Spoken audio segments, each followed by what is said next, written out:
All right. Lake Norman is one of the largest man-made lakes in North Carolina, with over 50 square miles of surface area, 520 miles of shoreline, and an average depth of over 33 feet. Some areas of the main channel are well over 100 feet deep, while the shallower parts, primarily located at the end of many of the coves, they're just a few feet. But you definitely want to pay attention to the shoal signs while you're boating, even in the main channel, or you'll be buying yourself a new prop and giving your friends and family something to laugh about for years to come. Right, Chris? Well, anyway, the lake is just over 33 miles long and is bordered by 4 different counties, which we call the Four Corners. And it's located about 30 to 40 minutes north of uptown Charlotte. This proximity and convenient access to a major metropolitan area is a main reason why we moved here in the first place.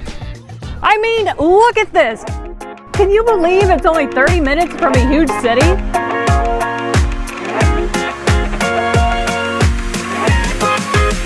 You know, the lake's history is also pretty interesting. Duke Power Company dammed up the Catawba River in the early 1960s to generate electrical energy for the Charlotte and the Piedmont region. You may hear some people say that Duke simply dammed up the river and let the entire area flood, flooding buildings, gravesites, towns. But that's not entirely accurate. Duke and local communities took great pains to raise as many structures and trees as possible. But there are some cool historical markers under the water. Yes, like a Revolutionary War battle site, an old mill location, and yes, the original resting places for many. But don't believe the gossip. Those grave sites were all relocated before the river was dammed. So that's what the local authorities told us.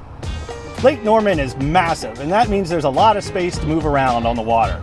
People participate in any type of water activity you can imagine. You'll even see a seaplane take off and land every once in a while. Whee! Each of the 4 corners of Lake Norman offers different views, vibes, water temperatures, and even currents. Yes, there is a current to Lake Norman because it's still part of the Catawba River chain. And yes, the water temperature on the south side is typically warmer than the north, mostly because the McGuire nuclear plant is located at the southern tip of Lake Norman.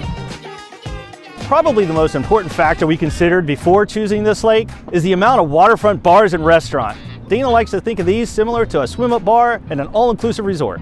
As of today, there's 12 restaurants and bars on Lake Norman. Apps and Taps, Toucans, The Landing, Port City, Hello Sailor, The Cabin and the Wine Cottage, North Harbor Club, Waterside Bar and Grill, Eddie's at the Lake, Havana 33. Yep, and you can't forget the Blue Parrot.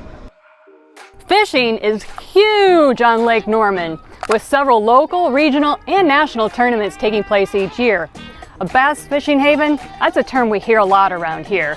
But there's also a lot of catfish, crappie, bluegill, perch, and more! No sharks though, and no alligators. At least not that we're currently aware of. Unless some dumps one of those into the lake, this isn't the right climate for them. Well, this is Lake Norman in a nutshell. If you are curious about the lake itself, we hope this helped answer some of your questions. There's a lot to learn about the Lake Norman area, more than we can fit into just one video. So if you have other questions or want some more insight, follow us on social media or click through our website. We're happy to share what we know.